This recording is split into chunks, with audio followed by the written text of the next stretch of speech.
Bom dia, igreja linda e abençoada. Que a graça e a paz do nosso Senhor e Salvador Jesus Cristo possa superabundar nos nossos corações, amém? Quero convidar você a tomar o seu assento. Quero externar minha gratidão a Deus pela sua vida. Como é bom ter você aqui, você que nos visita, é um prazer, um privilégio receber você neste lugar. Eu sou o pastor Renan. Quero render graças à igreja que está presente, a todos aqueles que estão conectados, nos acompanhando através da web. Que você seja abençoado também aí na sua casa. Fique atento, fique ligadinho. De repente você que não entrou ao vivo, mas começou a assistir essa mensagem agora, que o Senhor possa falar ao seu coração e edificar você por meio da sua palavra. Amém, queridos? Que manhã maravilhosa. Eu amo os domingos de ceia. Como eu sou grato a Deus por nós dedicarmos, separarmos um dia para mais uma vez nos lembrarmos da promessa que Ele nos fez. É importante nós termos um nível, eu sempre falo isso, quando nós estamos reunidos no domingo de ceia. É importante você ter um nível de consciência acerca do que nós estamos fazendo aqui. O culto de ceia, o culto da celebração da ceia, é um culto que é realizado, mas entenda isso de maneira bem clara, porque de repente você fala assim, pastor, mas todos os cultos são realizados por aqueles que creem em Deus. É verdade, só que este culto, ele não é realizado apenas pelo fato de nós crermos em Deus, mas pelo fato de nós crermos em Deus e na promessa que Ele nos fez acerca do final dos tempos. Este é um culto onde eu e você, nós precisamos olhar para frente, para trás e para o presente. Olhamos para trás quando nos lembramos do dia em que nós nos encontramos com Jesus, nos arrependemos e confessamos Ele como nosso Senhor e Salvador. E nesse tempo nós voltamos ao passado, quando Ele verteu a sua vida na cruz do Calvário para nos levar a essa oportunidade de sermos filhos de Deus e nos reconciliar com o Senhor.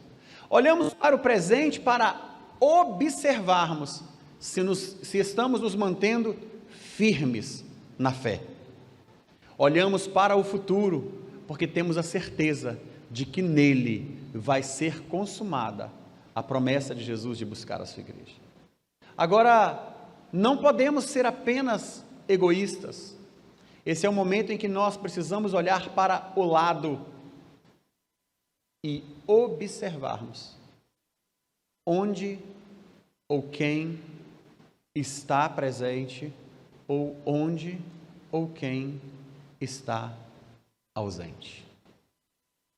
Imagine que essa não é uma manhã onde nós vamos sair pelo mundo pregando o Evangelho para anunciar a salvação, mas nós vamos evidenciar ao mundo o prelúdio de que nós estamos aguardando a volta de Jesus.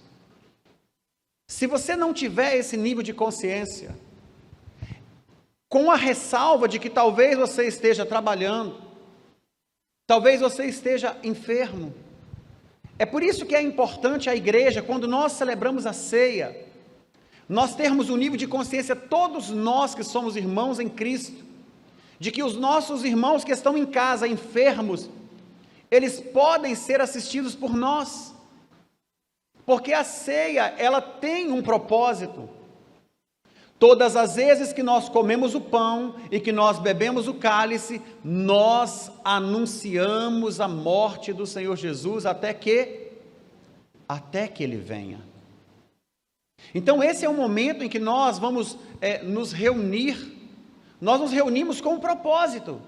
Jesus virá buscar a igreja. Amém? Ele virá buscar a igreja da qual nós fazemos parte. Agora, quando nós não estamos presentes, é como se nós estivéssemos nos esquecendo dessa promessa, dessa palavra. Quando você sair no próximo culto de ceia da sua casa, você precisa sair com a expectativa: será que esse é o último? Eu acho lindo porque o apóstolo Paulo, ele escreve a segunda carta aos Tessalonicenses, e depois você faz esse estudo mais aprofundado. Isso me veio à memória agora. O apóstolo Paulo, quando escreve a primeira carta aos Tessalonicenses, você vai observar o seguinte, que ele escreve num período, estimulando a fé deles e dizendo: olha, Jesus, ele volta para buscar a sua igreja, estejamos firmes na fé, e ele começa a trabalhar com aquela igreja essa realidade. E eles tinham aquele sentimento de que isso era iminente, que ia acontecer amanhã, que ia acontecer rápido. Os anos passam, ele escreve a segunda carta dizendo assim: olha, continuem firme, ele não veio ainda não, mas acerca dos tempos, ele vai fazer uma tratativa agora, porque os Tessalonicenses começaram a fazer algumas coisas, por mais que eles eram zelosos com a palavra, eles começaram a ser relapsos em outras, eles estavam começando agora a não viver um futuro, não entendendo que, por exemplo, Jesus pode voltar nesse momento, nos próximos 5 minutos, mas eu também preciso viver como se ele não voltasse para mim, não voltasse para buscar a igreja, mas voltasse para mim daqui a alguns anos, que era o curso da vida. Então nós temos que viver cada dia como se fosse o último, e nos empenharmos para fazer tudo que podemos fazer, mas também, enquanto vivemos, ter a esperança de que os dias nossos nessa terra é para nós preservarmos firmes. Então a segunda carta aos Tessalonicenses vai dizendo: olha, ele não veio ainda não, mas continuem trabalhando, continuem crendo, continuem firmes. E sabe que isso é muito forte nos dias de hoje? Quantos dos nossos irmãos nem se lembram que este é um momento de comunhão do corpo de Cristo? Esse não é apenas mais um culto. E quando nós olhamos para essa verdade, a volta de Jesus, ela será pessoal e visível. A nossa esperança deve estar baseada nas suas próprias palavras. João 14, 18 e 19. Jesus disse assim: não vos deixarei órfãos, voltarei para vós, ainda por um pouco, e o mundo não me verá mais. Vós, porém, me vereis, porque eu vivo, vós também vivereis. Ele retornará com poder e glória para consumar a sua missão, estabelecer o reino eterno. Entenda uma coisa: quando os discípulos andavam com Jesus, eles pregavam: é chegado o reino de Deus. E o reino de Deus começou a dominar e permear dentro dessa realidade. Hoje nós vivemos debaixo de um reino celestial, do qual ele nos governa. Mas esse reino que é estabelecido, esse reino de Deus que é estabelecido, alguns ora estão sendo governados por ele, horas não estão governando a sua própria vida. Essa transição, ela é complexa. É por isso que nós vemos algumas pessoas sendo governadas pelo Espírito, e com o passar do tempo elas começam a ser governadas pela carne. É por isso que nós vemos algumas pessoas que se dizem amigos de Deus, e ora se constituem amigos do mundo. Porque nós ainda estamos vivendo essa realidade onde tem esse reino físico e o reino de Deus estabelecido. Entretanto, a consumação é quando o reino eterno de Deus for estabelecido nas nossas vidas. Nós estamos nos preparando para a eternidade, e temos que viver com essa sensibilidade, com essa perspectiva. Ele retornará para consumar essa missão, estabelecer o reino eterno. Quando nós lemos a Bíblia, nós encontramos alguns textos que precisam de estudos mais aprofundados. Se observarmos alguns textos da Bíblia, como o livro de Daniel, como o livro de Apocalipse, que é tido como as revelações, um livro escatológico, e ele sim requer um estudo mais aprofundado.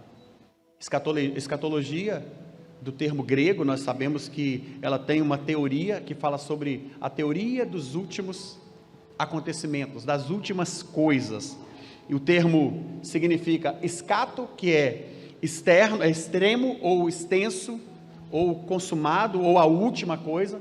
Então escato é último, extremo. E aí nós temos logia, que é estudo dos últimos acontecimentos. Mas o que eu quero que você fique atento, não é sobre isso. Muitas pessoas, entenda, muitas pessoas podem ter dúvidas acerca de algumas simbologias, sobre como vai ser a grande tribulação. Algumas pessoas podem ter algumas linhas teológicas, são estudos mais aprofundados, e eu quero que você entenda, às vezes uma pessoa começa a fazer uma pesquisa, a gente tem que ter sensibilidade. A Bíblia, ela não contém erro, não contém discrepância, a Bíblia, ela é exatamente o que Deus fez para que ela fosse. Todavia, como seres humanos, e isso acontece em várias áreas, a ciência, ela se dá por esse método. A ciência, na maioria das vezes, é um experimento científico que ele, depois de ser aprovado e atestado, ele é validado, mas nem sempre ele vai ser absoluto ou imutável. Porque você pode chegar a uma teoria, a uma conclusão, e enquanto você chega a essa conclusão, as pessoas continuam estudando. Outras pessoas continuam estudando, e à medida que elas vão estudando, elas vão atestando que aquele fato é verídico, todavia tem mais, ou pode-se chegar à conclusão de que tem demais. Então, por isso que as linhas de estudo, de pesquisa, elas precisam ser consideradas dentro da nossa humanidade, mas o que eu e você precisamos entender, tem coisas que não alteram a salvação, e o Evangelho, ele deve ser simples e prático. O Evangelho, ainda que tenha as linhas teológicas acerca dos acontecimentos, dos finais dos tempos, ainda que as pessoas, elas divergem um pouco sobre como vai acontecer, como será isso, ou como será aquilo, uma coisa tem que estar clara para nós. Nós precisamos entender que o mais básico, ele está ali para que uma criança entenda. E quando nós olhamos para essa realidade, o que nós vamos perceber? É que, em uma coisa, todos esses estudiosos, todos nós que somos cristãos, todos, absolutamente todos nós temos um ponto de concordância que deve ser único. Não importa como serão os sinais dos tempos ou quais são as interpretações escatológicas que precisamos fazer, uma coisa é certa: Jesus voltará para buscar a sua igreja. Isso não precisa de tanto se aprofundar em símbolos, e o próprio Jesus, ele teve o cuidado de nos deixar coisas com as suas próprias palavras, coisas simples. Abre comigo, coloca aqui por favor, se possível, Evangelho segundo escreveu Mateus, capítulo 24, a partir do versículo 3, observa, que às vezes a gente vai se apegar a algumas questões, e nós vamos desprezar o básico. Tem coisas que são muito claras. Olha, a Bíblia vai dizer assim: aquele que constitui amigo do mundo, constitui o quê? Inimigo de Deus. Quando o Tiago faz essa tratativa, ele está dizendo assim, ó, você precisa entender, você é cristão, você vive sobre uma fé prática da palavra, ou você continua vivendo sobre os prazeres dessa vida. Quando o apóstolo Paulo escreve aos Romanos, no capítulo 8, ele vai falar que a inclinação da carne, aquele que se inclina para a carne é carnal, aquele que se inclina para o espírito é espiritual. Essas coisas estão muito claras. E Jesus, quando ele vai fazer essa tratativa de maneira bem simples, Jesus está no Monte das Oliveiras, cercado de discípulos, multidão em torno, e ele fala assim, olha, vamos observar esse texto. No Monte das Oliveiras achava-se Jesus assentado.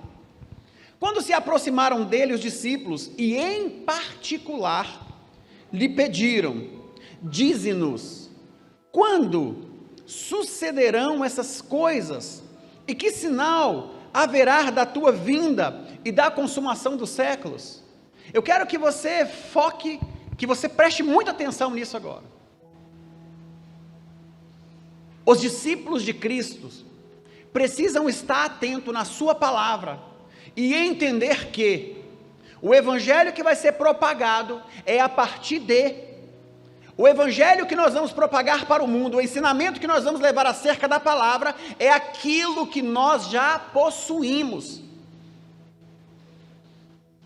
Mateus 28, 19, é-me dado todo o poder nos céus e na terra, portanto, ide, pregai o evangelho, e existe um ponto que é fundamental, que nós devemos fazer o quê? Ensinar as pessoas a guardar tudo aquilo.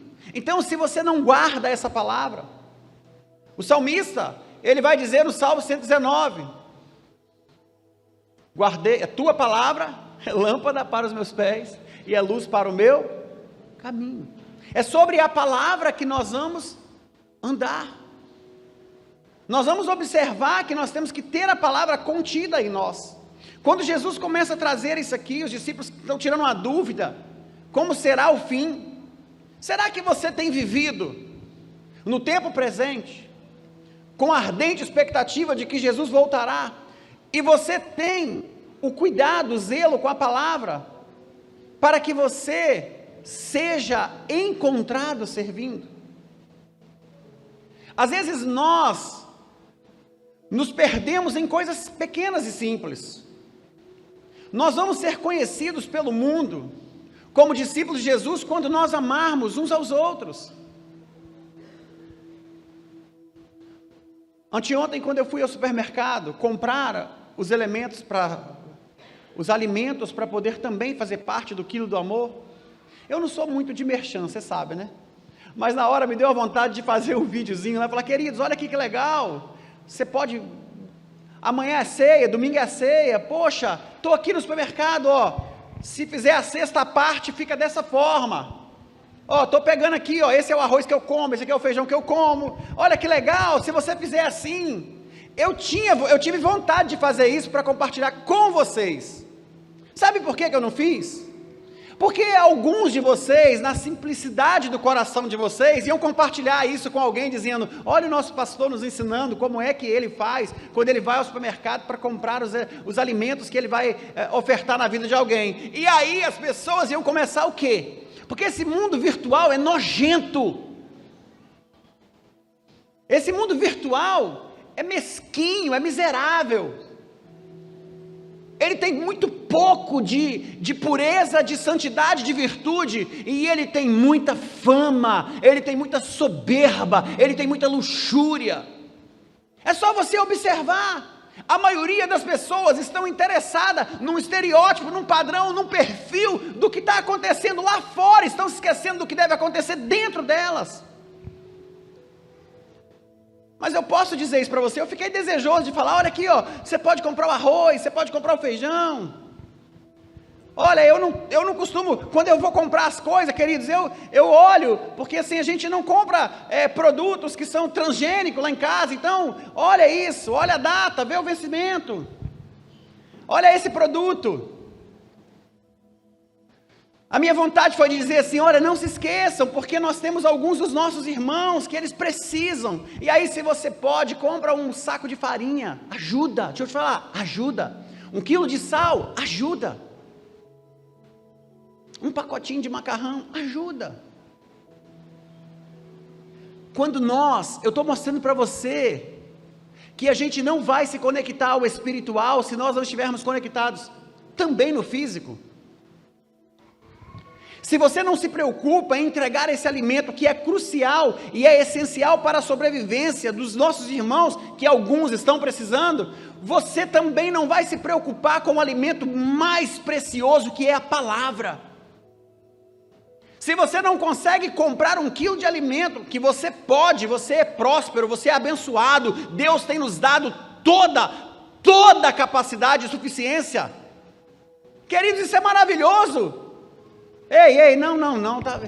Repita comigo assim: nós temos a provisão de um Deus que supre as nossas necessidades, segundo a sua riqueza e glória. Você pode aplaudi-lo? Nós temos a provisão de Deus, queridos, nós temos.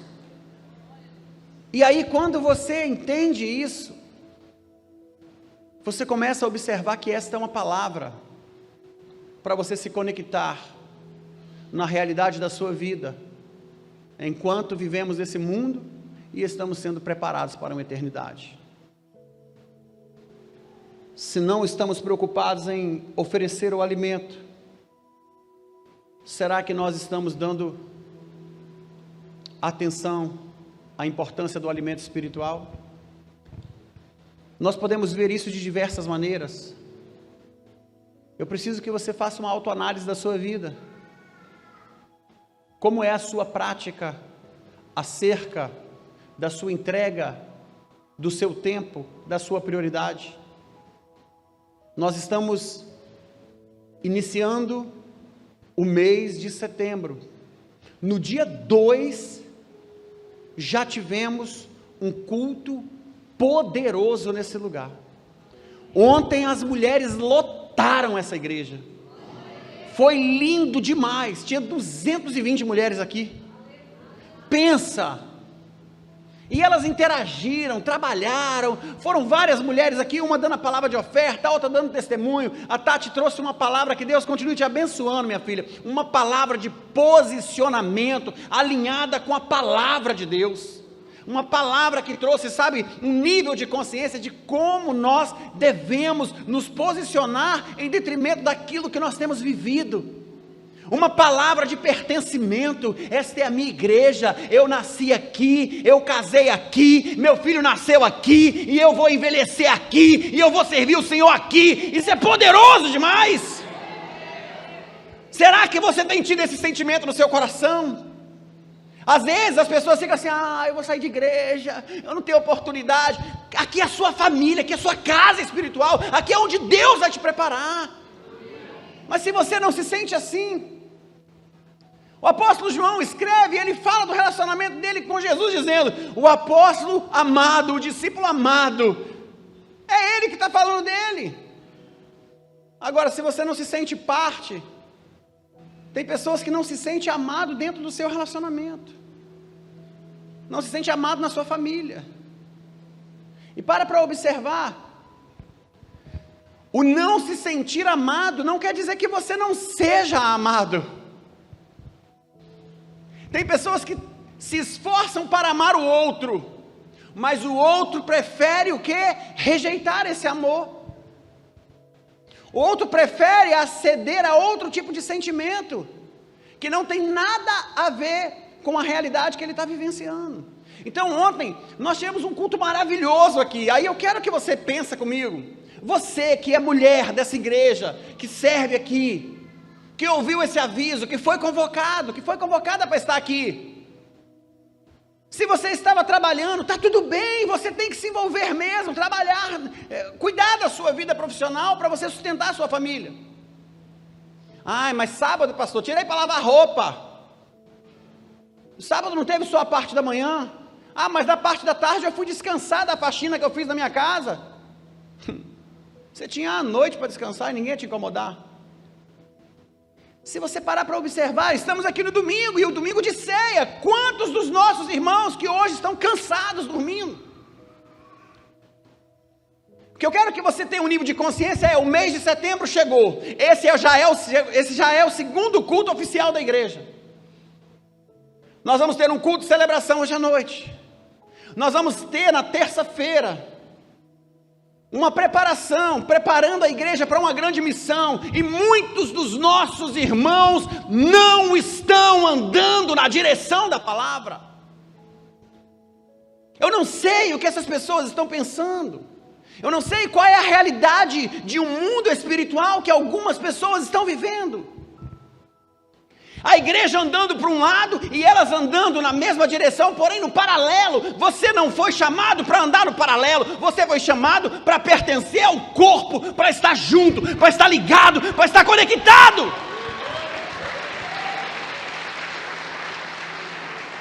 Aí anda do lado aqui da gente e acha que está tudo bem. Não está bem para você, você vai acabar mal. Você vai acabar mal. A quinta-feira vamos ter mais um culto.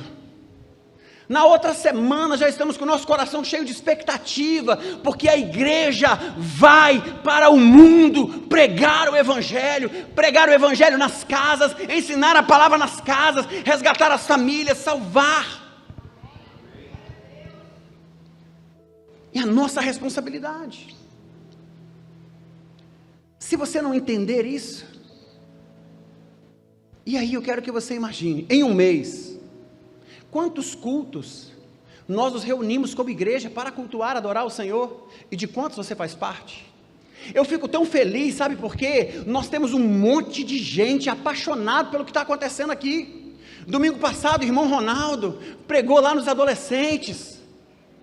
Meu filho chegou em casa, falou: pai, que palavra abençoada que o irmão Ronaldo trouxe. Está acontecendo lá embaixo, queridos, e nós temos pessoas trabalhando.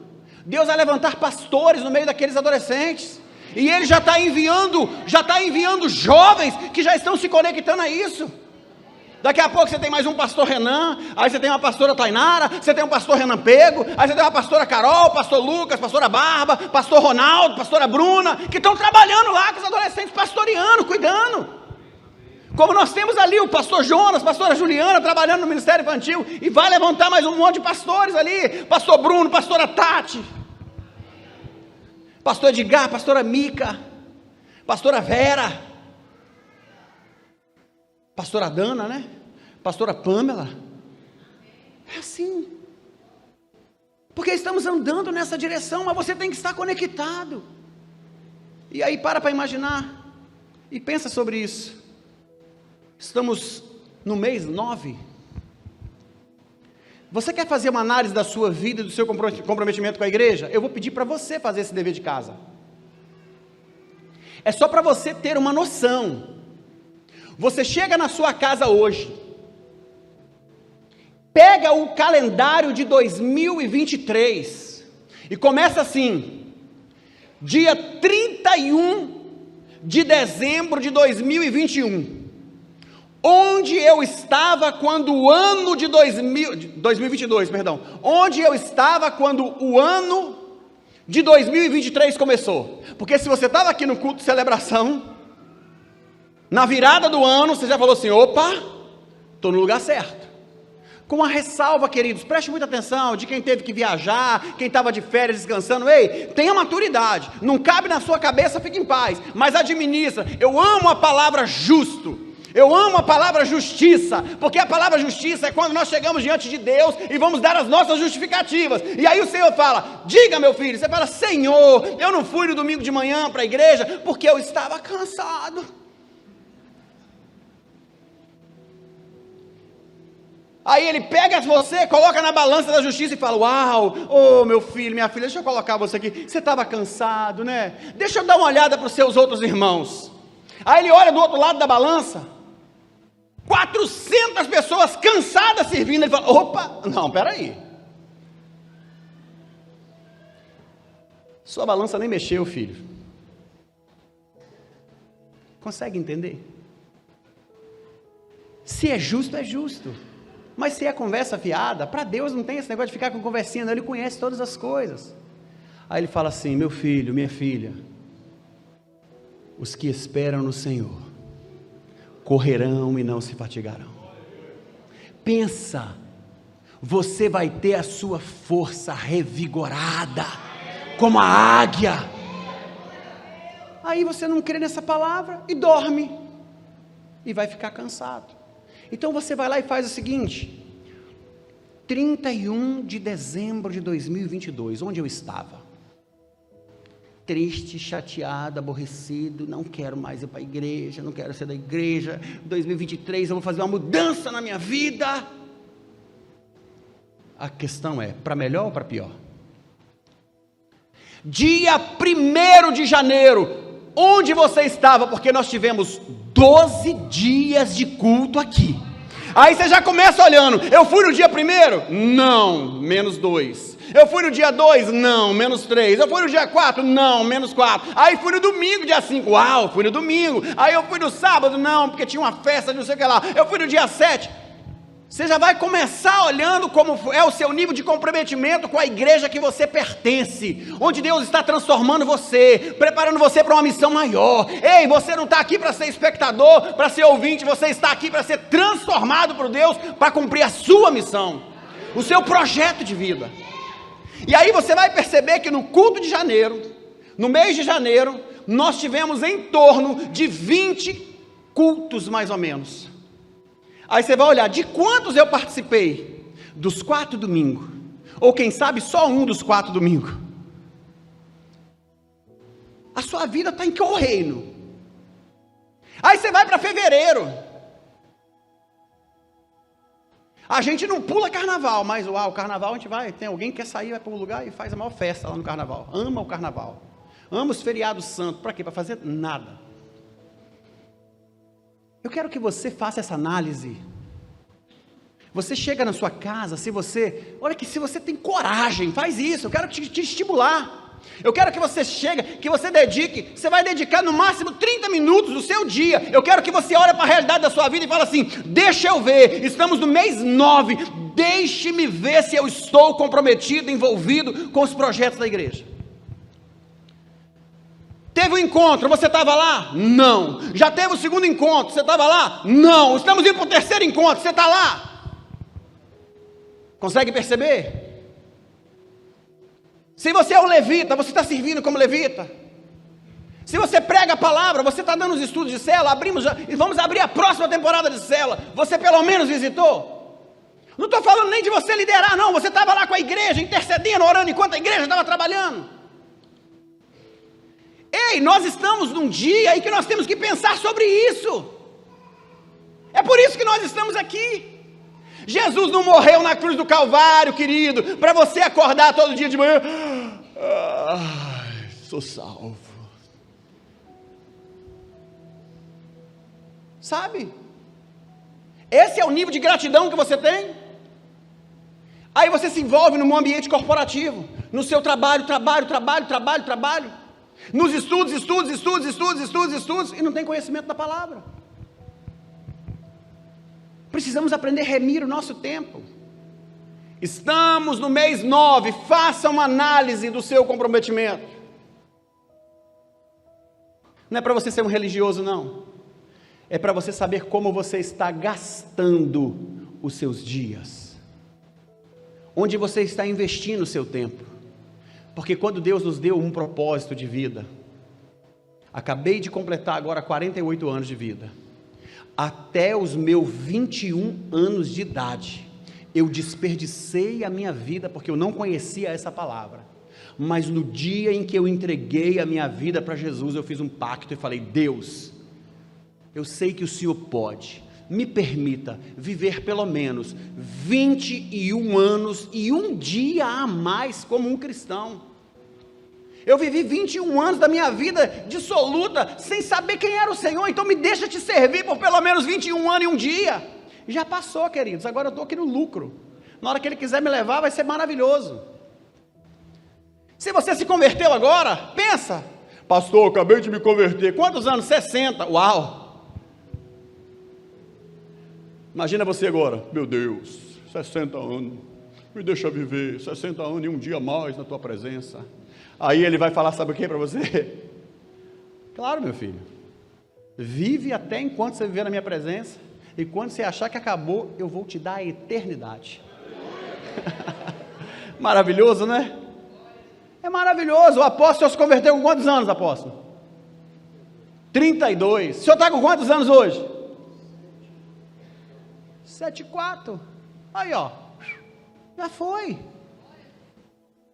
Você que é jovem, você que é adolescente, me converti com 12, com 13, com 17, com 20, você tem uma jornada pela frente. Já está fazendo hora extra, né, apóstolo? Salomão vai dizer o que no livro de Eclesiastes? Lembra do teu Criador no dia da tua mocidade, antes que venham os dias maus e venha dizer que não tenho nele contentamento algum, porque nós vamos envelhecer.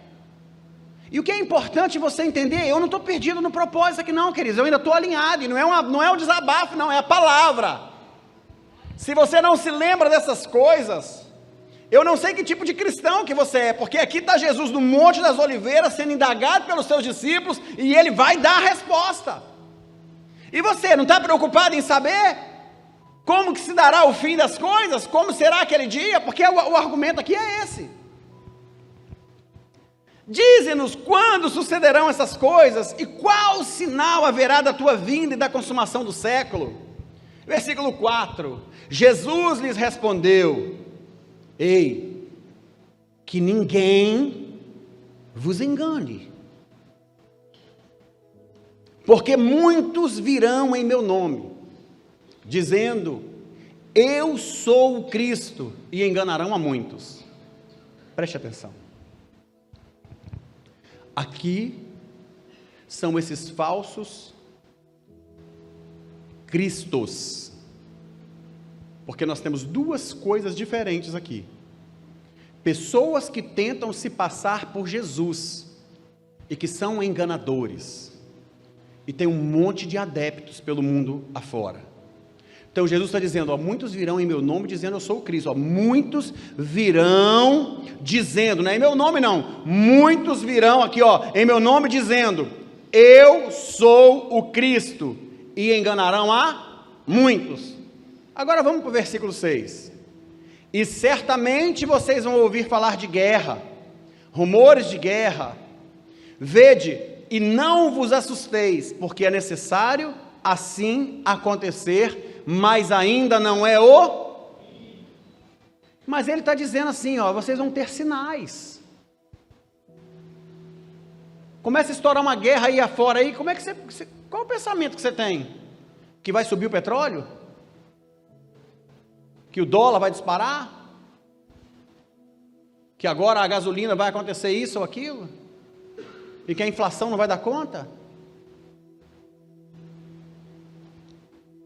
Qual é a perspectiva que você tem? Você está olhando para qual foco? Onde é que está o seu coração? Onde é que está o seu pensamento? E aí ele continua dizendo assim, ó, porquanto se levantará nação contra nação, reino contra reino, haverá fome e terremoto em vários lugares. Porém, tudo isso é apenas o princípio das dores. Então vocês serão atribulados e vos matarão, vocês serão odiados de todas as nações por causa do meu nome. Isso já acontece há muito tempo. Nós vivemos no nosso país ainda uma liberdade para pregarmos o evangelho, ainda. Mas existem evidências de que não será sempre assim. E o que nós vamos perceber aqui é o que? Olha, neste tempo, versículo 10, muitos hão de se escandalizar, trair e odiar uns aos outros. Nós já estamos vivendo isso. Você não fica escandalizado com as coisas que acontecem no meio de um povo que se diz cristão? As pessoas estão completamente sem temor. E por que muitas dessas coisas acontecem? Vê o versículo 11. Levantar-se-ão muitos falsos profetas e enganarão a muitos. Infelizmente, nos dias de hoje, pessoas vestidinhas assim, ó, terno, gravata, alinhados. Pensa numa postura que você olha assim, um estereótipo do pastor santarrão, mas que ensina um monte de heresia. Altares sendo compartilhado e tendo uma mensagem disseminada pelo mundo inteiro. Igrejas que ao invés de aprisco se tornaram um misto de covil, repleto de lobo, conseguindo conviver com as ovelhas que estão expostas a um perigo de pastores que não pregam o evangelho.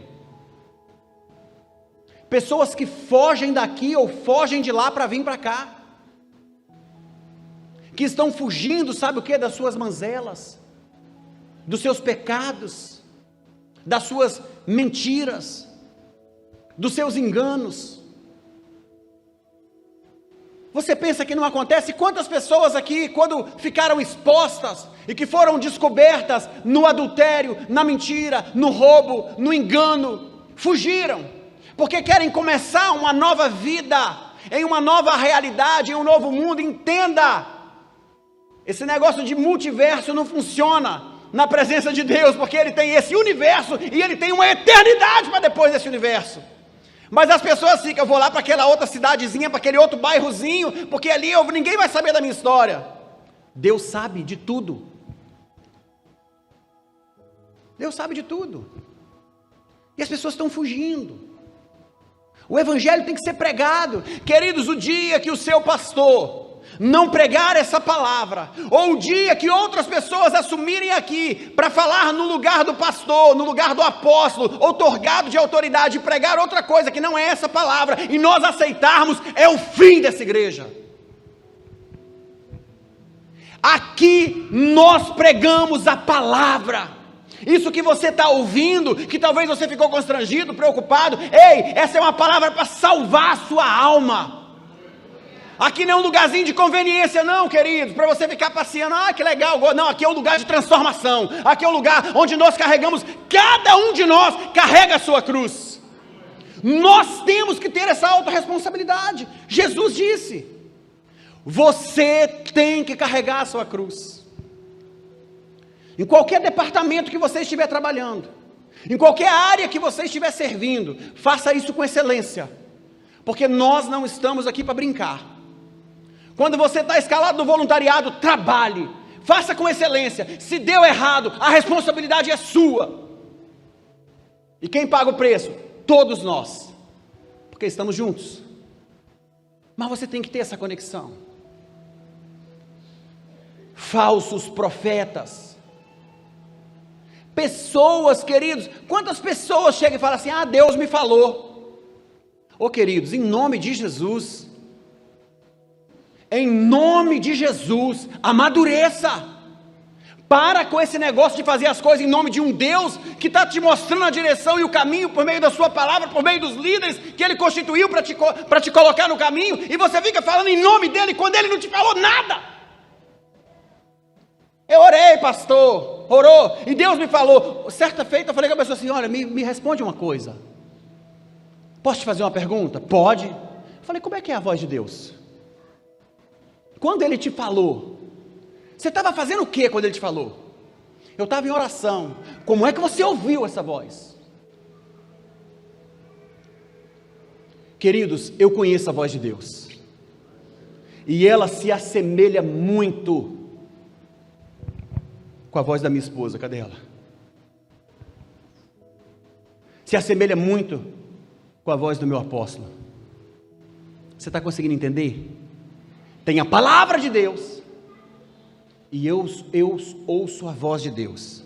Quantas vezes Deus já falou comigo por meio da voz da minha esposa, que trabalha comigo, que serve a Deus comigo, que é uma serva, que é uma comigo, e ela fala, amor, olha, sobre essas coisas, precisamos orar, você já viu isso, você já viu aquilo.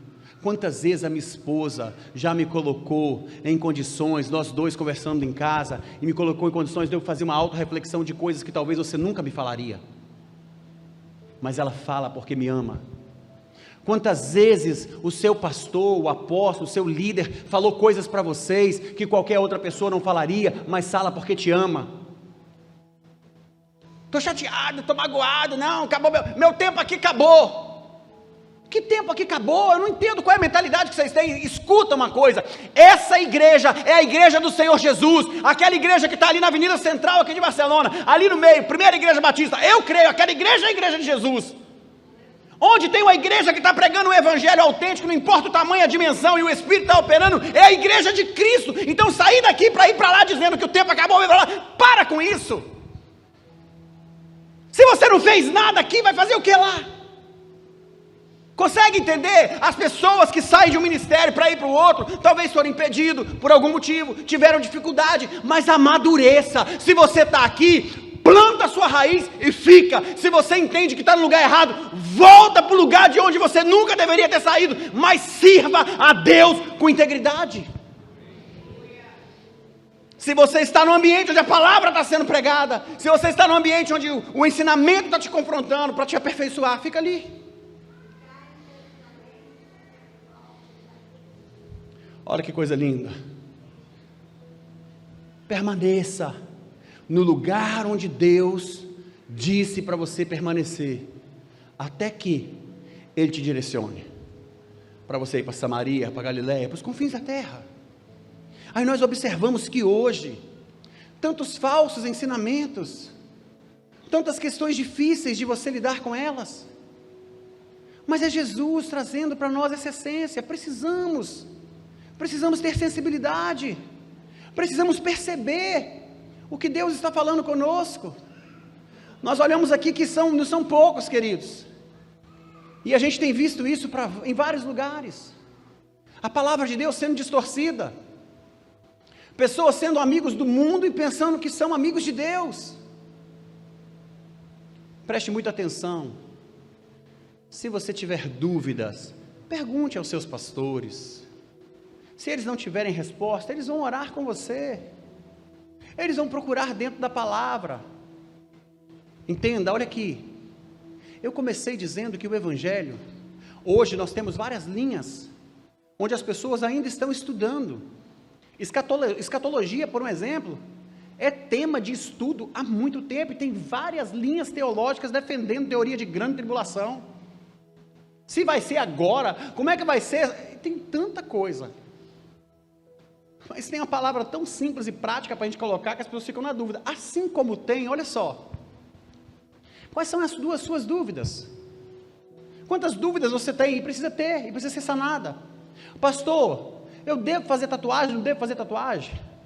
Pastor, é pecado eu usar essa roupa desse jeito? E aí você vai perceber, queridos, que a sua roupa está indecente, que você tem uma tira para segurar a sua blusa, a sua vestimenta, que se aquela linha quebrar, você fica exposta. Que parte, não é só mulher não, homens que às vezes não, e até uma ética, até um princípio, toma cuidado. Eu uso o número 44, quando eu vou comprar uma calça, que ela é fit, não tem aquelas calças que são mais apertadas na perna, eu compro 46, por quê? Porque eu tenho uma esposa que tem senso, e eu também posso me olhar no espelho. Eu vou comprar roupa, geralmente estou com a minha família, quando eu visto lá, eu já sei que não está legal, minha esposa fala, meu bem, deixa eu ver, chega aqui e fala, amor, deixa eu ver, quando eu olho, eu falo, nossa Deus, está apertadinho demais, tira esse trem. Eu tenho noção. Vou dar uma dica simples para você, e aqui, olha, é uma dica simples e ética, só para você observar. Você nunca vai me ver, você não deve ter visto, e nunca vai me ver subir no altar. Olha o tamanho do meu telefone, com ele aqui no bolso, com a chave do carro. Pode pegar todos os vídeos da igreja e tentar lembrar, chave do carro pendurado, um monte de coisa, um bolso que você parece que tem outra nádega, de tanta coisa dentro do bolso. Estou falando para homem. É tanta coisa no bolso que a sua calça fica toda, é feio demais. Tira o celular, coloca ele aqui, ou deixa com alguém. Você não vai atender telefone aqui, a menos que você vai dirigir aqui do altar, você traz sua chave. Para que você trazer a chave do carro? Aí junto da chave do carro tem um chumaço assim, ó. Parece que é você que está cuidando de todas as portas da igreja, que está aquele monte de chave assim, um pacote de chave. Estou falando de princípio ético. Vem para cá bonita, elegante, uma calça legal, tira as coisas do bolso, deixa ali, vem preparado, sobe aqui desesperado, parece que ninguém te orientou, falou, ei, tá feio demais. Mesma coisa a mulher, se você vai comprar uma roupa e ela não é decente, se você é casada e quer usar uma roupa sensual, usa dentro do seu quarto para o seu marido, você vai dar um show. Mas se você vai usar uma roupa que ela é sensual, e você quer seja casada, quer seja solteira, escuta uma coisa, uma mulher que ela vai atrair um homem pela sensualidade, ela não está atraindo para si um homem que teme a Deus, mas um homem que é apaixonado por mulheres meretrizes e Jezabel da vida. Porque um homem que teme a Deus, ele vai ver na mulher a virtude de uma mulher cristã. Você pode ser forte como Sansão, mas a Dalila vai fazer você quebrar a sua cara se você se desviar do propósito. Entende isso? É o que está acontecendo aqui. Isso aqui não é uma palavra de usos e costumes, isso aqui é a palavra de Deus nos dando direcionamento. Qual é a sua prioridade? Vai assistir um filme, assista um filme que vai edificar. Vai ouvir uma música, ouça uma música que vai alimentar o seu espírito e não a sua alma.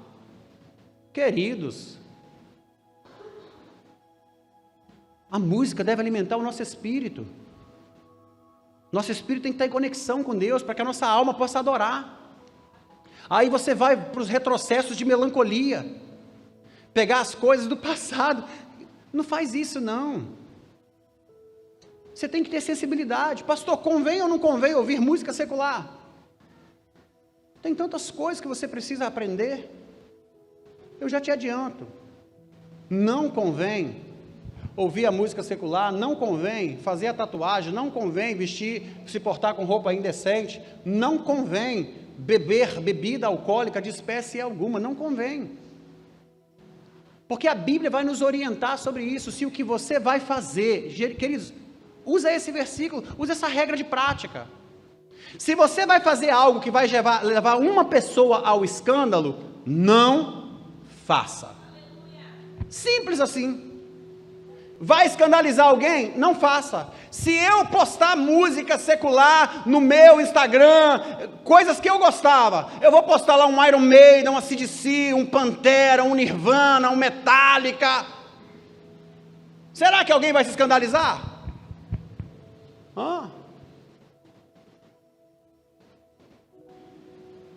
Não posto. Estou liberto. Estou salvo. Essas coisas não me atraem mais. Vou fazer um post lá, minha esposa faz um jantar maravilhoso, uma massa maravilhosa, aí eu vou lá, abro um vinho de champanhe, ou abro lá um vidro de vinho, né, a massa, um vinho, pelo menos era assim, quando eu tomava e comia, um merlot, Sauvignon, e não tem nada de suave ali, está suave na nave, e atolado no Hades, entende? Para quê? Você pode olhar o meu Instagram, raramente você vai me ver, eu vivo, tá queridos? Eu vivo, eu tenho amigos, eu saio com pessoas, mas você não me vê lá ostentando nada, porque eu não preciso. Para mim a memória boa é aquela que está sendo gerada quando eu estou com você. Ontem mesmo fizemos uma visita, foi tão maravilhoso, passamos uma tarde na casa de pessoas aqui da igreja que nós amamos, estivemos lá, não foi um post para o Instagram. Por quê? Eu não preciso disso. Há poucos dias um outro casal nos convidou, nós chegamos, era quase 8 horas da noite na casa desse casal, era num sábado, tinha uma proposta, o casal nos convidou para essa proposta, ficamos lá até quase 1 hora da manhã, não é que nós somos inconvenientes não, porque era a proposta daquela noite, era para isso, mas viemos no domingo de manhã para a igreja, e não foi nada para o Instagram. As pessoas vão na nossa casa, nós saímos com as pessoas, aí você fala, não pastor, o senhor nunca saiu comigo, o senhor nunca foi na minha casa, uai, você nunca me convidou. Eu não tenho preferência. O Zé outro dia chegou e falou assim, ó pastor, vou fazer uma galinhada, estou só esperando, eu vou lá. E ele é bom na cozinha. Estou dando exemplo para vocês, que são coisas simples e práticas do dia a dia, nós temos que estar conectados. Agora olha só, do que adianta se você não está conectado a essa verdade, que é a que a palavra está dizendo. Jesus ele vai dizer aqui, olha, só voltar aqui no versículo 11, levantar-se-ão muitos falsos profetas e enganarão a muitos. Eu não tenho que vir para cá ficar falando coisas de mim mesmo, mas da palavra, são coisas que acontecem no nosso dia a dia, gente, acontecem no nosso dia a dia, preste atenção, olha aqui, homem tem amizade com homem, mulher tem amizade com mulher. Se o homem é solteiro e a mulher é solteira, eles vão ter amizade até que essa amizade possa se transformar num relacionamento. Antes de eu noivar e casar com a minha esposa, ela foi minha amiga. Aí dizem assim, depois que casou virou inimiga, pastor? Não, continua amiga. Nós nos tornamos amigos, ficamos noivos, casamos, aí hoje eu tenho uma amiga, namorada e esposa do meu lado. Porque é um processo. Agora, tem gente que começa um relacionamento, não tem uma amizade saudável, não tem um relacionamento de um noivado saudável, guerra, briga o tempo inteiro, aí casa, pensando que vai acabar. Não, aquela inimiga que você insistiu, ficou noivo dela, e que era sua inimiga que você casou com ela, você vai agora ter que aprender a fazer o que você não fez no começo. Amar, respeitar, cuidar. Não tem um filme aí dormindo com o inimigo? Parece que tem um negócio assim, né? Mas é importante você entender isso. Agora olha aqui, o sujeito é casado, tem um monte de amiguinha conversando pelo WhatsApp, conversando pelo Instagram. Ah, tomar vergonha nessa cara sua, rapaz, vai se converter. Curte um monte de foto de mulher, minhas amigas. Presta atenção, você vai cair em tentação, não vai dar certo isso. Deixa a sua esposa ter um monte de amigo também, você vê o que vai dar. Não existe esse negócio de amizade, de homem com mulher e de mulher, ainda mais casado, ou quem sabe, você tem que tomar cuidado com isso. E é ensinamento. Aí você vai para a regra, não tem nada a ver, vai navegando aí, vai navegando. Um abismo te espera. A Bíblia fala que um abismo gera outro abismo. Nós temos que tomar cuidado, e Jesus vai dizer no versículo 12, e por se multiplicar a iniquidade, o amor se esfriará de quase todos, ou em algumas traduções, o amor de muitos se esfriará. E por se multiplicar o quê? Por se multiplicar o quê? A iniquidade. O iníquo é um indivíduo que já está acostumado a pecar. Iniquidade. Uma pessoa acostumada a pecar, ela não se importa mais com as consequências. Homem iníquo, um homem que peca, está acostumado a pecar, e ele não se importa mais com as consequências do seu pecado. A vergonha não lhe acomete mais, ele não tem vergonha. Queridos, presta atenção, o sujeito é casado, conhece uma mulher, adultera, fica escondido com isso a vida inteira, mas fica adulterando, fica escondido e fica adulterando, fica escondido e fica adulterando. Se ele é um cristão, ele sabe que está errado, e ele fica escondido e fica adulterando, o pecado vem à tona. Ele que tinha vergonha e fazia isso no escondido, faz o que agora? A sua vergonha é exposta, mas se ele é um homem iníquo, o que ele faz? Ele não tem mais vergonha daquele pecado, daquela coisa terrível que ele fazia, larga a sua mulher, a mulher da sua juventude, uma mulher que sempre cuidou dele, da sua família, e vai viver com a adúltera. Isso é iniquidade, não tem mais vergonha do pecado. O sujeito, e preste muita atenção, queridos, isso aqui é bíblico, você é ensinado dentro da palavra. Deus criou homem e mulher, e aí a sociedade está tentando distorcer essa verdade. Homem trans e mulher trans. E no passado muito próximo, eu me lembro, eu era recém-convertido. Eu me lembro de sair com os meus filhos, e às vezes as pessoas, elas tinham dificuldade, porque está tudo bem se você tem essa dificuldade, você vai conhecer a verdade vai te libertar. Isso requer libertação, e eu não estou falando para te ferir, eu preciso te dizer que essa é uma jornada de não aceitação da sua identidade. As pessoas se frustram, entenda. O cara vai para o mundo das drogas porque ele vai ser acolhido por pessoas que estão nessa esfera, não é amado dentro de casa, tem problema com a família, tem problema com o pai, tem problema com a mãe, aí se envolve no relacionamento, o sujeito vai para o mundo de assalto, de roubo, de drogas, de prostituição, ele vai com vergonha, ele vai com pesar, mas depois a iniquidade toma conta, ela se multiplica, e aí ele para agora não pensar nas consequências do pecado, ele agora não tem vergonha de se expor, e depois começa. Queridos, com todo respeito, é uma vergonha um casal, você vê um homem ou uma mulher hoje, que não tem um pingo de pudor, você está num ambiente com a sua família, almoçando ou jantando com seus filhos, e um homem ou uma mulher está ali, e eles se pegando num restaurante do seu lado, que coisa imoral, que coisa, sabe, sem pudor.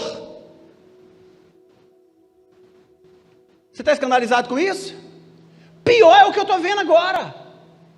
Um homem beijando outro homem na mesa do seu lado, uma mulher beijando outra mulher na mesa do seu lado, e você ali sem saber o que fazer, correndo o risco de ser preso até de falar do que você está falando. Iniquidade. Satanás, ele está deteriorando a mente das pessoas, alcançando o coração e levando pessoas para o inferno. Tenha sensibilidade na sua família, pai, mãe, com seus filhos, observa os seus filhos, acolhe os seus filhos, acompanha os seus filhos, ama os seus filhos, mas não cesse de falar a verdade com amor, de ensinar o seu filho, de ensinar a sua filha. Fale a verdade, a decisão sempre vai ser dele. Eu não estou dizendo para você, sabe, expulsar o seu filho ou expulsar a sua filha, mas ensina sempre a verdade, deixa para ele a clareza da consequência, porque a iniquidade vai tomar conta, e o seu filho ou a sua filha não serão felizes nessa má prática. É só você olhar para o propósito da vida. Se um homem se junta a outro homem, se todos nós aderíssemos a essa realidade, é a extinção da humanidade. 2 homens não pode gerar, 2 mulheres não pode gerar. Você não consegue fazer, estou falando para você de coisas simples, biologia. Você não vai ter para quem deixar as suas coisas que você não tem nenhum legado. A perversão, o prazer desse mundo te envolve, mas você não percebe que é o objeto. Por multiplicar a iniquidade, o amor de muitos tem esfriado, e nós não podemos viver como se não tivesse nada acontecendo do nosso lado. Eu conheço pessoas que lutam contra isso, que têm dificuldade, e eu me esforço o máximo possível para amá-las, para compreendê-las e para ensinar a verdade. Esse não é um caminho saudável, mas hoje nós temos o quê?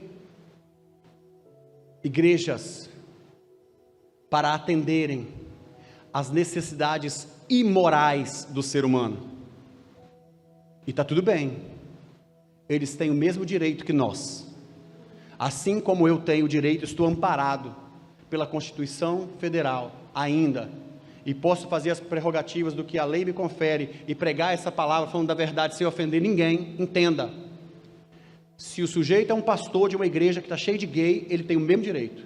Se a sujeita é uma pastora de uma igreja que está cheia de lésbica, ela tem o mesmo direito. E eu não estou aqui para dizer que tem que fechar, jogar uma bomba, que tem que matar, nada disso. Eles são livres para fazer o que eles querem. E eles precisam pregar o que eles creem. Mas nós não devemos nos calar diante daquilo que nós cremos e vivemos. Porque o que deve nos assustar não é o barulho dos ímpios, mas é o silêncio dos justos. Isso é que é terrível. Então nós precisamos observar, por se multiplicar a iniquidade, o amor de muitos esfriará. Aquela coisinha que você faz, olha queridos, com todo respeito, às vezes é uma besteira, a pornografia. Quantas pessoas não conseguem vencer a pornografia? Você está se tornando um homem iníquo ou uma mulher iníqua, porque você já não tem mais preocupação com as consequências desse pecado. E quantas consequências isso vai levando? Pecado de masturbação. Começa a olhar as mulheres ali na prostituição da pornografia. Aí a sua mulher não te atende mais, ou o seu marido não te atende mais. Aí você vai se envolver num adultério. Você vai se envolver com outra pessoa fora do seu casamento. Você vai começar a ter os seus fetiches, porque você está com a sua mente sendo dominada. A iniquidade está tomando conta do seu coração e você não está percebendo. O jovem que ainda não é casado, começa a ter um namoro mais caliente, começa a se apropriar, sabe, dos prazeres da vida, e daqui a pouco o que acontece? Está fornicando, e aí está junto, chega num domingo como esse, cálice na mão dele, olha para a namorada, cálice na mão dela, pediram perdão ontem para poder cear hoje, quinta-feira estão na festa de novo. Iniquidade. O homem iníquo, ele não tem mais o peso da consequência do pecado, e ele não sente vergonha do que está fazendo. Ele se esfria. Jesus estava falando sobre isso. Queridos, é triste saber que aqui e em muitos outros lugares pelo mundo, pessoas, eu falo para vocês, tem que ser muito corajoso, tá? Para isso, eu tenho um temor tão grande para Deus que eu me torno um covarde. Eu sou covarde, eu não consigo pegar ali naquele altar e subir aqui, cantar, pregar, estando em adultério. Jesus Cristo, as pessoas estão perdendo a noção. Tudo isso por causa da frieza espiritual. E aí você tem que analisar isso. Hoje nós estamos aqui para celebrar a morte do Senhor, para tomarmos posse do seu sangue que foi vertido na cruz do Calvário. Entenda aqui uma coisa, não foi para nos salvar não. Você acha que o sangue de Jesus foi derramado na cruz do Calvário para te salvar? Jesus passa, João Batista olha e fala o quê? Eis o Cordeiro de Deus, que faz o quê? Que tira o pecado do mundo. E o pecado faz o quê, segundo Romanos? O salário do pecado é a morte. Porque todos pecaram e estão destituídos, estão distantes, estão afastados da glória de Deus. Então logo, eis o Cordeiro de Deus que tira o pecado do mundo. Se o pecado nos distancia, quando nós somos lavados e remidos pelo sangue do Cordeiro, cremos na sua morte e ressurreição, para que Ele nos perdoasse e nos concedesse o direito de sermos filhos de Deus, logo nós temos o direito de ter a vida eterna. É consequencial. É consequência. Então primeiro você tem que entender, Jesus morreu para te perdoar. Mas quem é que pode alcançar o perdão? Aquele que entende o Evangelho sendo pregado. E o Evangelho começa sendo pregado como? Arrependei-vos, para que você possa ter a remissão dos pecados, ou os seus pecados perdoados. Você precisa ter a consciência de que é um pecador, de que você pecou, de que você falhou, de que você errou, e de posse dessa consciência você se arrepende do seu pecado, você confessa, e você deixa, e Jesus te perdoa, e o pecado na sua vida passa a ser um acidente. Se acontecer, você precisa corrigir. A lesão, o impacto, quanto mais atento você fica, é menor o estrago. Agora, quem não vigia, quem não sabe, vai fazer o quê? Vai fazer uma tragédia na vida dele e na vida dos outros. Então é importante nós entendermos sobre isso. Ele morreu para que eu e você, para que nós pudéssemos ter a vida eterna. Versículo 13, aquele porém que perseverar até o fim será salvo. Versículo 14, e será pregado esse evangelho do reino por todo o mundo para testemunho a todas as nações, e então virá o fim. Você deseja que Jesus volte para te buscar o quanto antes, amém? Amém. Eu também desejo, então vamos continuar pregando o evangelho, porque é isso que vai abreviar esse tempo. Pregar o evangelho para todo mundo, para toda a nação. Olha o versículo 24, capítulo 24, versículo 27. Porque assim como o relâmpago sai do oriente e se mostra no ocidente, assim há de ser a vinda do Filho do Homem. Vai ser num abrir e fechar de olhos, queridos. E se for nessa manhã? Se for daqui a pouco? Se eu nem terminar esse sermão? Consegue entender? Às vezes, olha aqui, preste muita atenção, que eu vou te dar um exemplo muito simples de como é a iniquidade. Você pensa no seu relacionamento. Quando você tem a primeira divergência com a sua esposa, que você ama, que você casou ali no primeiro ano, nos primeiros meses de casamento, aí você entristeceu ela, aí você pede perdão, você vai lá, você se retrata, você se reconcilia. Poxa, a sua esposa que você ama, ou o seu marido. Tal como é a iniquidade, tem relacionamentos hoje que a pessoa tem 20 anos de casado, tem 10 anos, tem 5 anos, que não está dando a mínima para o sentimento do outro, briga, dorme brigado, não conversa, não estou nem aí, está ruim para casa da sua mãe. Esfriou o amor, acabou o respeito, está sem sensibilidade nenhuma. A mulher vive do lado do marido como sendo um capacho. Ele ali é autoritário, 100%, é do meu jeito, você não é. Ou às vezes é a mulher que é brigona, sabe? Aquela mulher brigona que não está nem aí, que tem que ser do jeito dela. Não tem amor nenhum, não tem afeto, não tem respeito. Assim tem acontecido. A igreja é a noiva do Senhor.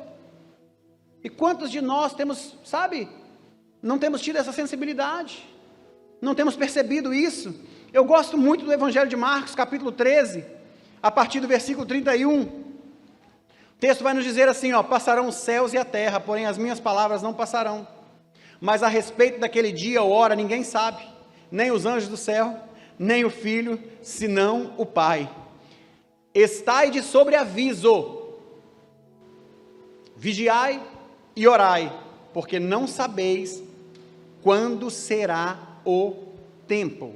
Versículo 34, é como o homem que, se ausentando do seu país, deixa a sua casa, dá autoridade aos seus servos, e a cada um a sua obrigação, e ao porteiro ordena, dizendo: vigie, vigiai, porque não sabeis quando virá o dono da casa, se à tarde, ou se à meia-noite, ou se ao cantar do galo, ou se pela manhã, para que vindo ele, inesperadamente, não vos ache dormindo. O que, porém, vos digo, digo a todos: vigiai. E aí para imaginar. Essa é uma palavra maravilhosa. Qual foi o cuidado que Deus deixou para que você, qual foi a responsabilidade que Ele deixou para você? O que nós precisamos fazer enquanto igreja? O que nós precisamos fazer enquanto indivíduos? Tudo isso que eu estou lendo é só para a gente pensar sobre, afinal de contas, o que devemos fazer até que Ele venha? Se nós chegamos em um ponto em que é comum para nós, não sobre o fato escatológico das coisas que são complexas de se estudar na Bíblia, ainda que você tenha uma divergência teológica, uma linha que você defenda ou que você pensa acerca disso, mas nós, enquanto igreja, chegamos a um consenso. Nós cremos que Jesus virá buscar a igreja. Amém? Amém. Nós cremos isso juntos. Amém? Amém? Agora, o que devemos fazer então, até que Ele venha? Porque não é simplesmente sentar e esperar, queridos. Não é simplesmente sentar e esperar. Olha que lindo. Ao abordarmos essa passagem, vamos primeiro nos lembrar que o propósito principal dos ensinamentos bíblicos sobre os eventos do fim e dos tempos que não é meramente satisfazer a nossa curiosidade. Essa abordagem não é para satisfazer a nossa curiosidade, pelo contrário, é revelar como viver agora na luz dos acontecimentos futuros. É para isso que nós estamos nessa manhã pensando e falando sobre isso. Será que vamos chegar até a próxima ceia? Entende? Queridos, isso aqui não é uma mensagem para você ficar aterrorizado que você vai morrer, mas é para você pensar. Pode ser que você não chegue na próxima ceia. Para alguns de nós, Jesus pode voltar antes do que para o outro, mas no tempo certo para aquele. Consegue entender isso? E aí vamos lá, ao ler Marcos 13, nós vamos encontrar a exortação de cuidado, fique atento, fique acordado, especialmente nesse versículo 37, onde ele diz, vigiai, e a palavra grega aqui traduzida é, fique em alerta. Fique acordado. Assim como eu disse aos outros, Jesus fala, assim como eu disse aos outros, eu vos digo, eu digo a todos, fiquem acordados, despertem, fiquem atentos. Se você pegar para ler o capítulo de Mateus 24, você vai ver tantas coisas, um se dando em casamento, outro cuidando das suas coisas, outro se cuidando daquilo, você vai perceber que tem tudo a ver com o nosso dia a dia. Agora, onde está a ênfase desse capítulo? 13, versículo 37, vigiar, ficar acordado, ficar atento. Se sabemos que Ele volta para buscar a igreja, como é que nós estamos, cuidando disso? O que nós precisamos fazer então, pastor?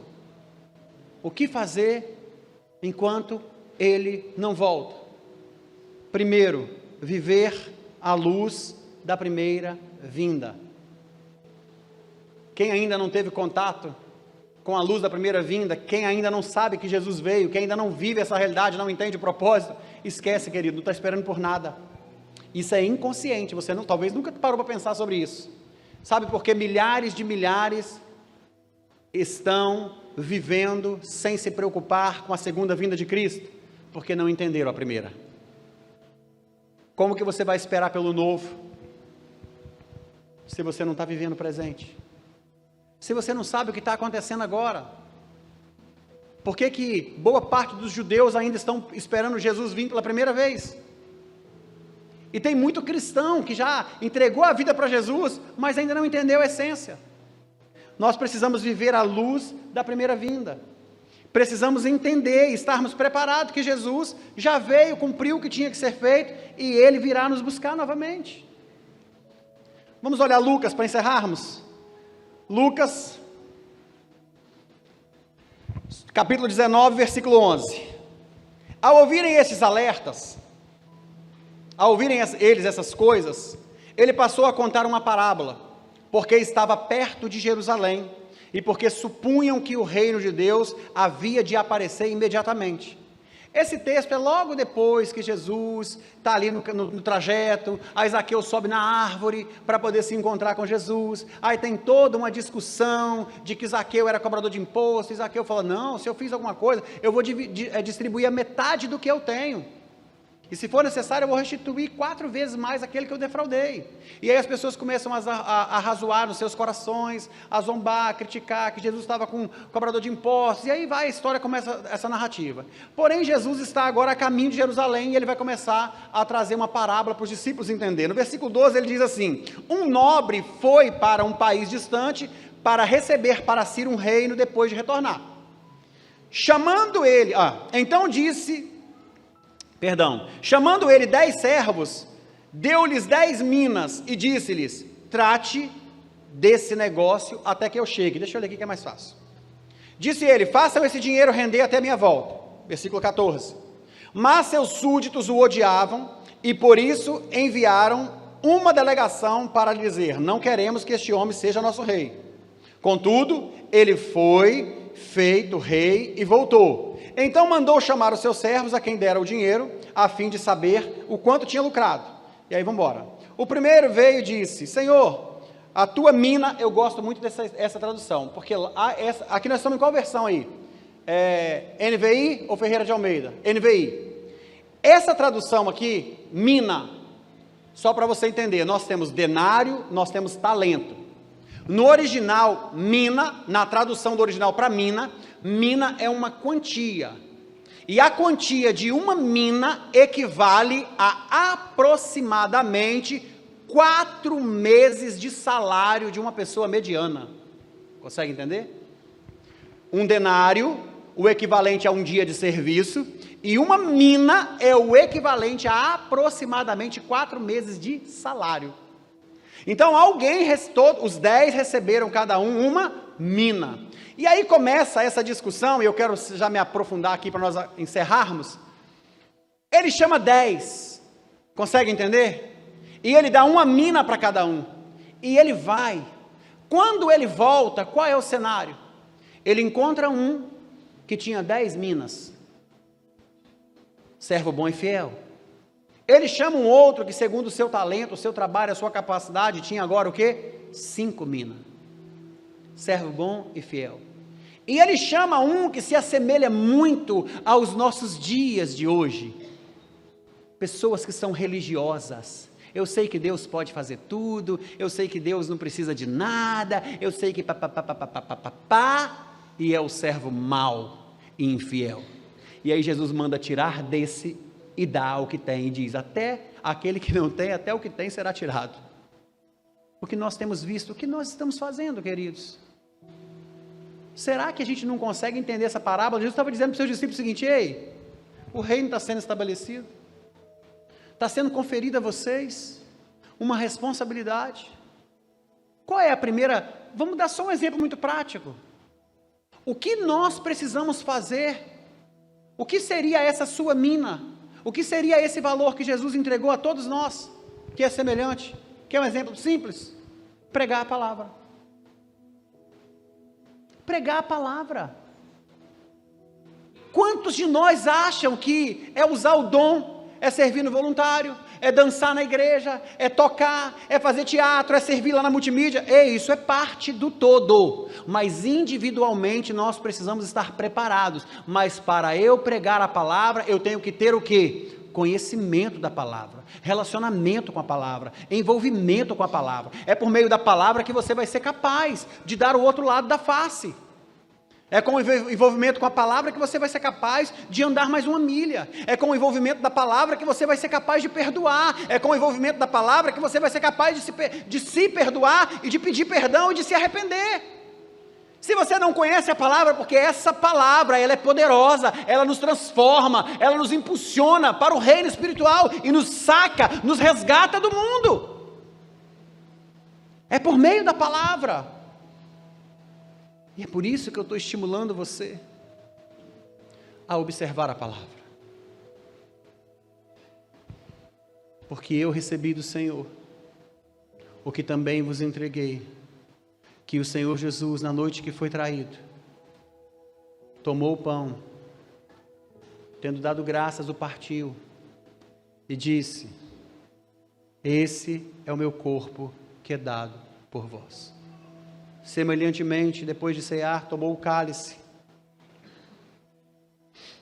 Da mesma forma, depois de cear, ele tomou o cálice e disse: este cálice é a nova aliança no meu sangue. Façam isso sempre que vocês o beberem em memória de mim. Pode passar. Porque sempre que vocês comerem deste pão e vocês beberem deste cálice, vocês anunciam a morte do Senhor até que Ele venha. Preste atenção. Se você não comer esse pão e não beber esse cálice com essa consciência, hoje nós estamos anunciando a morte do Senhor. E com a ardente expectativa no nosso coração, de que Ele virá nos buscar. Temos que entender isso. Portanto, todo aquele que comer do pão e beber do cálice do Senhor indignamente será culpado de pecar contra o corpo e o sangue do Senhor. Examine-se cada um a si mesmo, então coma o pão e beba o cálice. Veja bem, você não deve participar em pecado, mas você não deve deixar de participar por causa do pecado. Você deve fazer um autoexame, olhar para a sua vida, olhar para como você tem vivido. Se você ouviu essa mensagem e você percebeu: uau, eu tenho sido só um religioso, eu preciso mudar isso. Peça perdão a Deus. Se envolva com a igreja. Queridos, às vezes a gente pensa bem assim, é só pedir perdão para Deus. Se você não tem sido fiel ao corpo, à igreja, você não está sendo fiel aos seus irmãos, você não está sendo fiel ao seu pastor. E claro, eu não quero que faça uma enxurrada de gente no gabinete essa semana, falou: pastor me perdoa, pastor me perdoa, pastor me perdoa. Eu perdoo vocês. Não quero que você vá desesperado no gabinete dizer: pastor, eu fiz a minha análise lá, meu Deus, eu vim desse tempo todo 10 vezes na igreja, pastor, me perdoa. Você está liberado. Onde estão os seus acusadores? Nem eu vos condeno. Vá e não peque mais. Entende? Mas você tem que ter consciência que houve dias em que nós contávamos com você aqui. Houve dias em que nós preparamos o café da manhã para você vir tomar conosco e você nem veio, você fez desfeita. Vários cafés da manhã está sendo oferecido para você, para a sua família, às vezes você não vem. Que comunhão é essa? Várias palavras para poder edificar a sua vida e você não estava aqui. Entende isso? Se examina. E antes, confessa. Depois você come o pão e bebe o cálice. Por isso há entre vós muitos fracos e doentes, e vários já dormiram. É a realidade da igreja. Pode passar mais um. Travou aí? Amém. É sobre isso. Comer o pão, beber o cálice. Consciência, convicção, propósito, vida, renúncia, consagração. Se apegue a isso, se aproprie a isso.